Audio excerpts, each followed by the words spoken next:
questions do you guys have in the realm of public speaking, in the realm of presentation skills, communication skills, in the realm of, selling from stage, maybe for people that are interested in speaking at conferences? That's my bread and butter. If you're gonna ask me, hey, can you teach me how to sing? No. So, but there's one thing I'm very good at, and that's teaching people the art of public speaking. That I'm very good at. So do you guys have any questions that are not easily answered by ChatGPT? Or maybe you got the answers. Just because you got theoretical knowledge doesn't mean you have procedural knowledge. That doesn't mean you're able to internalize exactly what they did. If I see a boxing combo on YouTube, does that mean I can do it right away? So there's a lot of muscle memory, a lot of rewiring that takes place, a lot of nuance, adjustments, there's some belief systems, mindset shifts. There's a lot that happens, but you probably have some questions, and let's try to, demystify what charisma really is all about, because I believe that we all have it. You guys believe that? We all have charisma. We're all born with it. It's not something that a coach can give you. So, in terms of just the tactics to get better, is it simply do it more, or do you have any special ways to sort of advance that and accelerate it to make have that personality transformation? Yeah, that's a great question. And there's a concept in behavioral science and people that do therapy, and that's exposure therapy, right? To expose yourself to something over and over and over again. And essentially, that's what they do at a lot of public speaking programs. However, for some people, that's not enough. So let's just play out this analogy. Let's say that I want you to be a good boxer. And I'm just gonna expose you and put you in the ring and throw you out there and say, all right, man, just keep doing it over and over and over again. Just keep showing up, keep being in the ring. What do you think is gonna happen? I'm gonna get better. You're gonna get better? I don't know about that. I think you're gonna get a lot of trauma, some broken ribs, busted, orbital bone. I mean, Feels scared. you might get better too. You might get better in some ways, but you're also going to pick up some bad habits. But now let's go a little bit further in this analogy. Let's just say that I put you in the ring and I say, hey, become a good boxer, but this time I want you to know that you have Freddie Roach, who's one of the best boxing coaches of all time. He's going to be in your corner. So now what do you think is going to happen? Definitely gonna get better. Now you're definitely gonna get better. So I think to your point there, Guy, is to have exposure, yes, but to also have a trained eye that is helping you maybe get rid of the blind spots that you have, maybe to give you some aha moments that you didn't even realize, give you some techniques. In a small little drill like today, you're not gonna be able to have a complete transformation, but it's at least a start, right? And there's so much. I mean, this literally is just the tip of the iceberg. I mean, we can go on, and I have a 12-month program where I give people access to weekly classes, and they can come to these classes every other Thursday, 6 p.m. I stay till 10. That doesn't mean you have to stay that long, but I love training. I love coaching people in this area. And every other Saturday, 1 p.m., I stay till 5. And so 4 hours every single week, I book myself to help people in this area to really become a better public speaker. And inside the classes, it's very, very different than today. You're going to be speaking a lot. Like sometimes I'll have you up there for half an hour. We'll have you doing a keynote off the dome where you just, out of nowhere, just do a keynote. And yes, it's possible. Again, it's about creating that 100 days of content. Some people think it's not possible, but once I give you the formula and you realize how to have endless content, just stream of consciousness just comes out, inner voice out loud, then you're going to realize, oh, it is possible. And then spending that time in the pocket on camera, because every single class is videotaped. I'll get to your question in a second. And we're also going to work on real world presentations. If you have a conference coming up, we're going to be able to work through that talk. We're going to work on things like, how do I maximize my talk so that if it's designed to pull clientele, that I'm able to do that. Or how do I prepare for a big team meeting that I have coming up? That's something that we get to role play in class. So we do a lot of stuff like that, and then anything that you might want to throw out as well, like personal storytelling, executive storytelling. How about improv? How do I field questions? How do I get better at engaging an audience?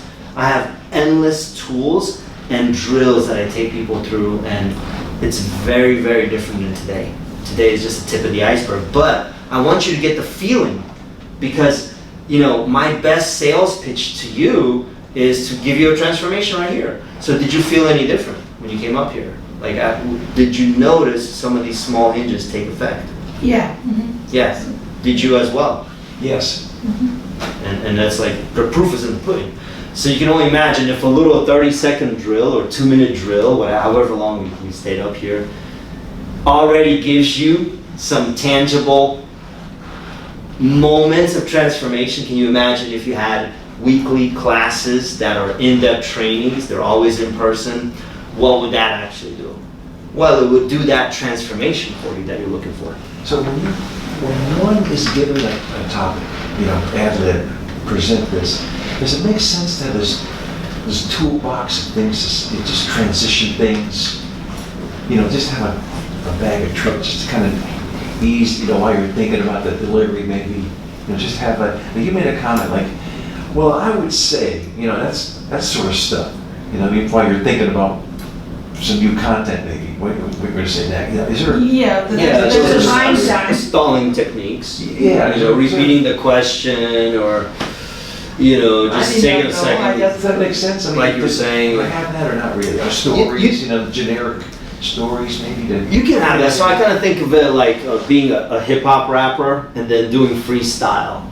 A lot of times these hip hop rappers, they have a lot of stuff in the can, but it's not specifically scripted, you know what I mean? Right. So they have a lot of wiggle room for how it's going to play out. Template things. But it's still this word rhymes with this word. So in case I get in a situation where they just pull from that and they make it seem like, oh, it's all in the moment. So yeah, you can have some bag of tricks, but you won't need it. Won't need it. You won't need it, because in my class I'm going to show you that you're able to talk endlessly for hours and hours and hours. And we just prove that class after class. So eventually you're just wow, I actually have content for days, just like he's saying. And I got content for 100. To be honest, 100 days I'm just using it as a metaphor, because I could go on forever. I could talk literally until my voice just gives out. And so can you. There's parallel. I can weave and have something close and then weave into something else. There's techniques for everything. There's formulas. But once you're able to have these formulas, it'll unlock this part of the brain, because what's happening right now is there's a mental block. You believe that, I have to be this constrained version of myself, and because of that, you think I don't have that much stuff to say, when in reality you do. So we have to just remove that mental block. Again, I know for a fact that since the age of 2, you guys have been collecting data and sponging up material, right? Since we were young, we've been doing this. So because I know that means there's so much in the subconscious of your mind, so much in the ether of your mind, all this content, conversations, articles, books, podcasts, movies, so much. The problem is people have this mental block and they're not able to recall a lot of that content. Right. I help to remove some of that mental block so you have better recall, better creativity, and that's how you're able to have content for days and days and days. And of course, again, there's formulas, there's techniques, if you call them tricks of the trade, sure, but it's not so prescriptive to where it's like, I gotta have this story lined up. The stories will come to you organically. I could make a story out of the menu. Can you teach that too? You can make the menu sound interesting. The brain wants proof, not just promises. So once I'm able to prove to you, and you're able to prove to yourself, yes, I can speak, I'm good. I'm good because I get feedback from my classmates. And they're telling me that this take was better than that take. I get feedback from my coach, and I get feedback from the camera. That's like 3 layers of feedback loops. And you keep proving to yourself over and over and over, your brain becomes a believer. And then what happens is that superpower translates out there in the real world. So all of a sudden you find yourself in a conversation, maybe you're talking to your wife, and you realize you're just commanding more respect. Maybe you're talking to your boss and you realize they get a little more sticky on you and they have more attention on you. Maybe you walk into a network event and you realize all of a sudden, whenever I open my mouth, it just seems like people listen more.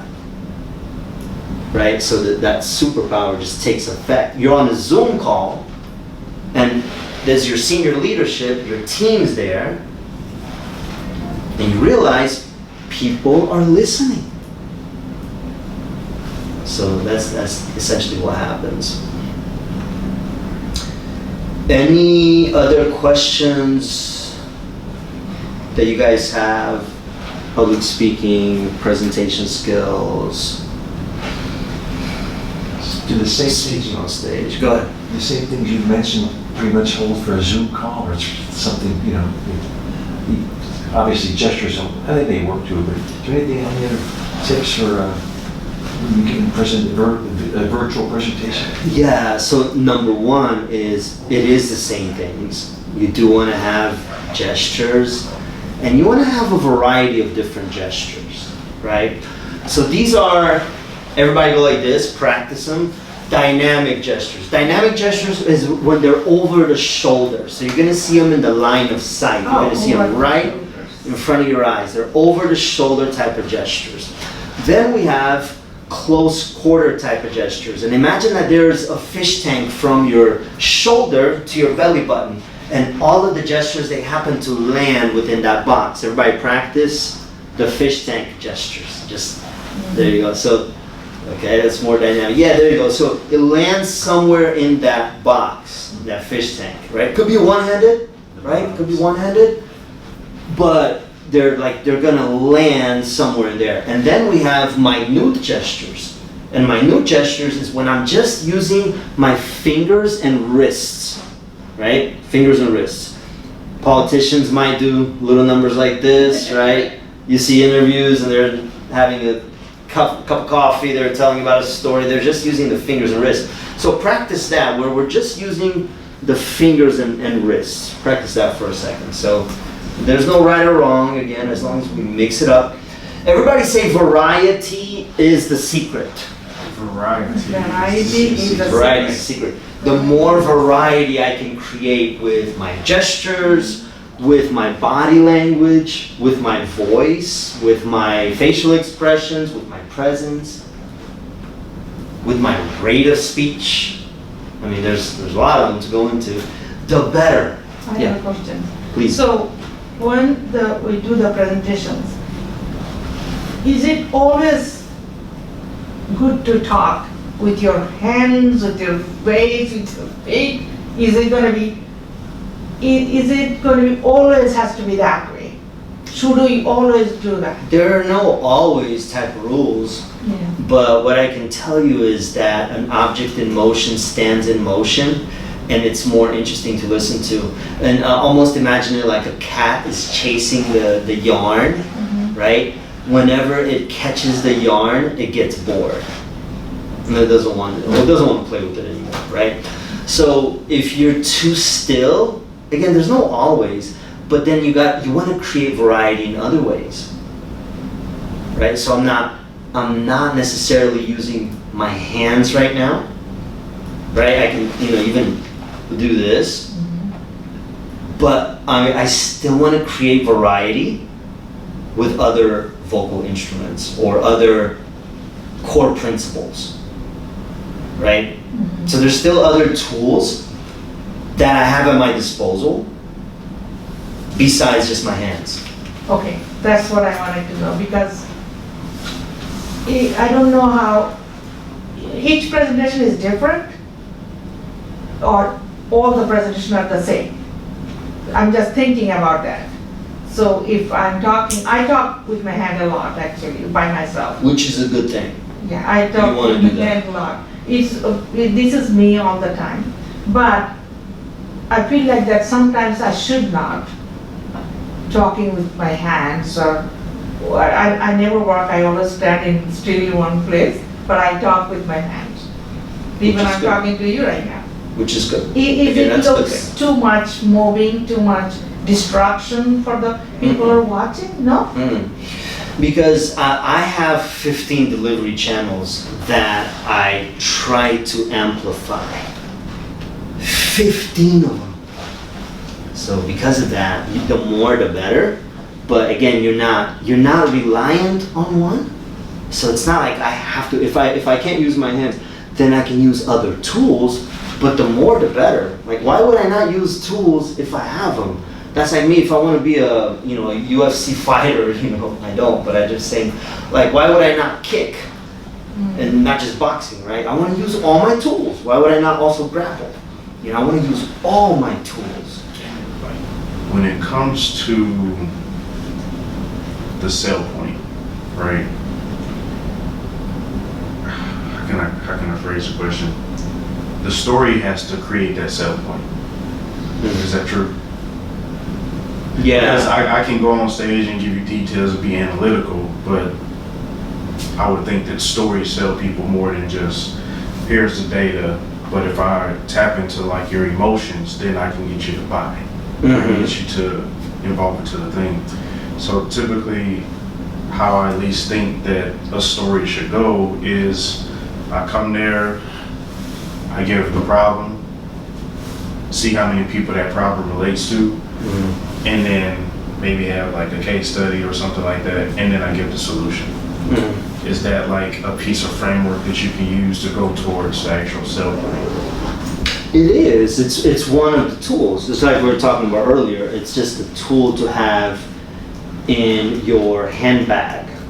It's an arrow that I can pull out, but it's not the only one. Yeah. When it comes to selling from stage, there's a science, and it's almost like there's 10 steps to get to the top floor, and you just called out one of the steps, which is story selling. Yeah, And so it's correct. I went to the Growth Conference, I think a couple years ago with Grant Cardone. Yeah, I've been there And, too. It's awesome. I think maybe the second one I went to in Vegas, Yeah. and it was super cold there. Yeah, I know. But they do that on purpose. I know, right? Me and my wife went there, and Russell Brunson, the guy that made ClickFunnels, I know. Yeah. yeah, he went up there and he made, just within the 30 minutes of speaking, like 1.5 million. I Right know. out the gate. Right out the gate. Yeah. Yeah, I was like, yo, what? Because ClickFunnels was $99 a month, and he went up there and he gave the story. He talks very fast, and he obviously slowed it down and had just change volume and stuff like that. But he's talking very fast, and by the end of the thing, they're like, yeah, so all we gotta do is we're doing $9.99, and you're gonna do this, and you're gonna do that, and then the website crashed middle of the speech. The second he opened up the site for people to buy, it crashed. And I'm just like, that's crazy. And he sold the most money on the stage out of all the people that spoke. But then you had somebody else to go up there, and he kept trying to sell too much with no backbone to it, in a sense. Like he told a little bit about himself, and then he started bringing the sell point to people, and then he kept selling. And then I feel like in his mind, he feel like nobody bought, and so he kept selling. And it's like he already lost everybody. But Russell, everybody like that. It crashed the website. It had to tell everybody to hold off and then get the site back up and running for people to continue to buy. And I'm like, that is crazy. That's like manipulation 101. Like, good, I'm sure good he speech 101. follows some kind of formula on that. Yeah. There's a way of selling. Yeah, I know all about that. I mean, I was hanging out with Grant Cardone and a couple other speakers on his boat in Miami after the 10X Growth Con. This was the first one back in 2017. Yeah. So I can tell you that all those speakers, you know, Russell Brunson, all these guys, like, you know, I talked to a lot of these guys. I'm an expert at selling from stage, so I know a lot about that. Gotcha. Yeah, and you know, I think that one of the things is that you want to have the proper framing from the beginning, because a lot of times what people do is they'll show up at a conference and you know they'll give all this great data, all this great content, teaching the audience, and then all of a sudden they turn into, like you're saying, the sell point part of it, and then they sell too much. And then they turn into like the Ginsu knife salesperson from the stage, you know, and then you get this, and then there's a bonus right here. So instead, you want to frame it from the beginning. And I call this a seed. You want to plant a seed early on so that you can set the parameters for what kind of talk this is going to be. Okay, I'm going to give you an example. So just repeat after me. Say, so look, So today we only have about 45 minutes in our time together. today we only have about 45 minutes in our time together. And in these next 45 minutes, And in these next 45 minutes, I'm going to teach you everything I possibly can I'm going to teach you everything I possibly can about, about what's your topic? real estate wholesaling. About real estate wholesaling. And then for those of you that want to take it further, And for those that want to take it further, I promise promise, to create an opportunity it's a great opportunity. at the end where you guys can do that. At the end, when y'all can do that at the end. Does that sound fair with everybody? Does that sound good with everybody? Yeah, there you go. So, Yeah, that's like the engagement piece. Yeah, yeah, so you want to plant the seed and create partnership with the audience from the start. I was going to get up there and practice with that too. That was actually my topic. Come on. Let's pass it. Where did Yeah. that conference? That selling conference? You said 10X Growth Con. Growth conference. I don't know if he's having it anymore. I think he had his last one maybe. Yeah, he's doing his last one. It's coming up. and that's Russell. No, so Russell Brunson is the owner of ClickFunnels. He's a digital marketer and a good speaker. Yeah, he does talk very fast, but he sells. Yeah, he talks so fast. I was like, But it's called the 10X Growth Con. Okay. The reason people say, because you want to keep having What- people listen. Looking for words. Nervous ticks. It all comes down to our perceived value, and a lot of this stems from our childhood. And when we were young, maybe we did a book report, or maybe we were in a family where we were told to shut up, or no, don't be so loud at the restaurant. And we start to become stifled. And as we become stifled, all these little mannerisms come out because we're nervous, little telltale signs. And really the belief, when you say a lot, the belief is that I'm not that important. Or that what I have to say doesn't have that much value. So it comes down to perceived status. And what I help people to do is to believe that they are worthy. Everything that comes from your mouth is gold. We have ways to work on the ums, if that's the issue. But I look at every person and I say, what issues do they have? Like, what are the blind spots? Because everybody's going to be a very unique snowflake in terms of public speaking abilities. You might struggle with something very different than Francesca, and vice versa. So everybody's very different, and I start to chip away at all these little mannerisms. So I don't know if you say a lot. I'll have to see you in action more, because I've only seen you for like 2 minutes today. But if it is a problem, there's ways to reduce that. Yeah. what would you say? Let's say, and I'm kind of direct. I'm gonna just ask you like how much your course and training and stuff like that is. Yeah. But let's say you go through the training. Within the training, I'm sure your connections are big, but what is it that you would do at that point? I guess the question is, where at within that training do you feel, okay, I can bring this person in front of this group of people to have them maybe sell this? Or when do you kind of graduate that person in a sense? Obviously, you're always going to be learning, you're always going to grow. Yeah. But when it's to the point of like, okay, I really think you're ready to go out there and go hit the stage. And I know this person that has an event and they're looking for somebody else to fill the spot. Would you be interested in that spot? Yeah, so I treat everybody like the very unique thumbprint that God put on you. So you're very different. You might have different needs than Guy or Francesca. Everybody has a different need. Yeah. So you might be more experienced as a speaker, plus you want to monetize it. You want to get to a place where you're like on stage and you want to get more clients, more coaching clients. So where I would look at with you is say, okay, let's put you on a path where you're doing inbound speaking and outbound speaking. You're doing two types of speaking. Inbound speaking is where you start putting on events and the audience comes to you. They're coming inbound. I show people how to get free seminar rooms and then how to fill up those seminar rooms and then how to make an offer from the stage. Like a lot of stuff that you were talking about, we just go a lot deeper into it. And it's one thing to watch a video or get a course from Russell Brunson, but how many people understand you can't read about push-ups, right? You can't learn how to be a pilot through YouTube videos. So, or through a course. There's certain things that you just have to have that mentorship.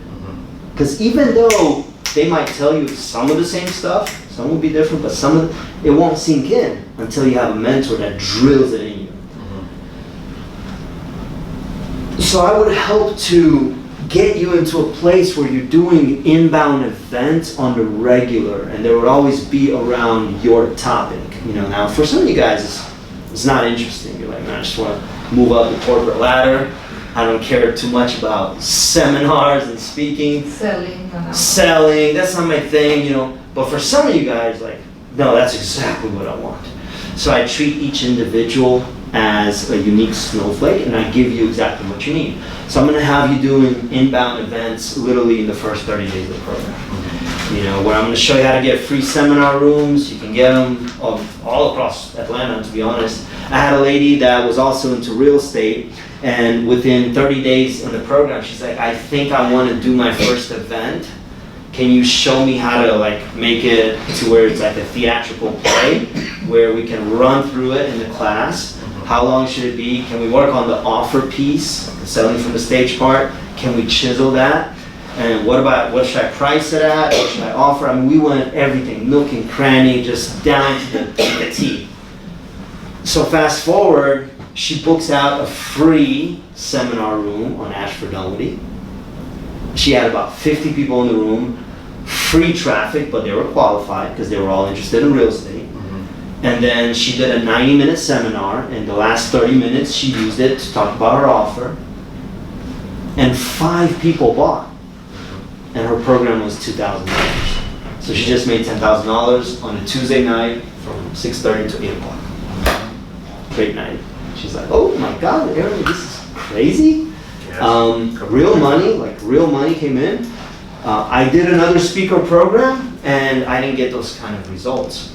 But their program was way more than yours, actually, way more. But this was a lot of underground stuff that we did, but like all I know is I made real money. She's like, I'm gonna give you a lot of referrals, but at the same time, like I wanna know what do I do next, because that was exciting. And I said, look, in business, they call that proof of concept. What does that mean? If you could do it once, can you do it again? So I had her book out another free seminar room on Claremont Road. And again, she had about 40 people this time. She did the same thing. Long story short, she made 6 figures with nothing more but the education part of her business. Teaching about real estate. Not even like maybe one-on-ones or... It was small group coaching that she delivered on Zoom. You have to have someone's product to offer, right? She's selling. Who developed that thing? The tapes or the program, the books? No. She delivered it on Zoom. It was so she did small group mentoring for people that wanted to get into real estate investing. because she was doing a very similar thing to what you're doing. That's a hot And niche right there. it's not, Small group mentor. it's not like, because in my coaching business, so I went engineer first, still engineer, but invest in real estate.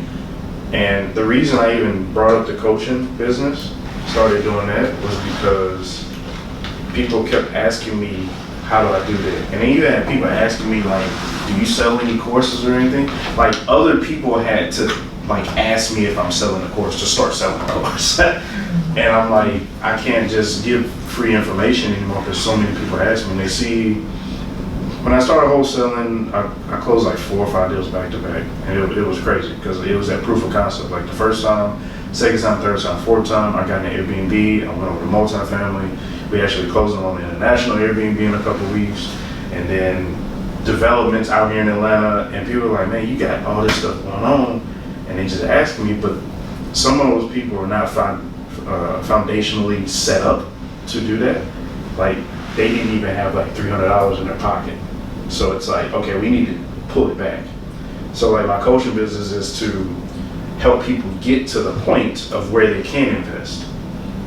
But all that comes from just my knowledge of living.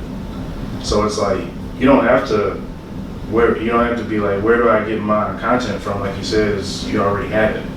You don't have to develop this course, for example. Or You can just get on a Zoom call and tell them they can take notes. They can take notes, and then when they take the notes and they apply it, or they ask the questions and they apply what you tell them, they implement what you tell them, they take action actually, then they see the results and it's like, oh, that shit was worth it. The course was worth it. The Zoom calls are worth it. That's probably what she did, was if she just doing Zoom calls, I just tell you what to do. Well, she just shared what she was doing already in her real estate business. She's like, here's the things that I'm doing. Here's like the pitfalls I want you to avoid. And then there was a mastermind talk that came out of it. People started asking questions, and it runs itself. It's not some magical product that you have to develop. Now you can do products. So there's multiple income streams that you want to have in a coaching business, but that's not what she did, and it's not mandatory. Yeah, some people do like a Facebook group community and charge people for a private group like $20 a month. And the main person sometimes don't even really say much. Everybody else communicates so much, they feel like they're in like that community. And you got people that's experienced in the community and people inexperienced, and they help each other. So it's like you have a group of people that's already doing a job for you without them actually being your employee. Right, exactly. You give like the front value and the front information and maybe like a document or something, but that community you create, that's like they feel the value out of that already, and you're getting residual pay every single time. Yeah, so it's... And it could be on any topic, by the way. Like you're in IT, you're, technology, whatever it is, and you're like, I want to help people to bridge that gap and help them to get into that business, or to get a high-paying job, to move up in the corporate ladder. And I can show them how to make that gap. And where's my credibility come from? Where I'm doing it. I have a high-paying position in technology, and I'm going to show you how to do the same. And so you can charge for your expertise.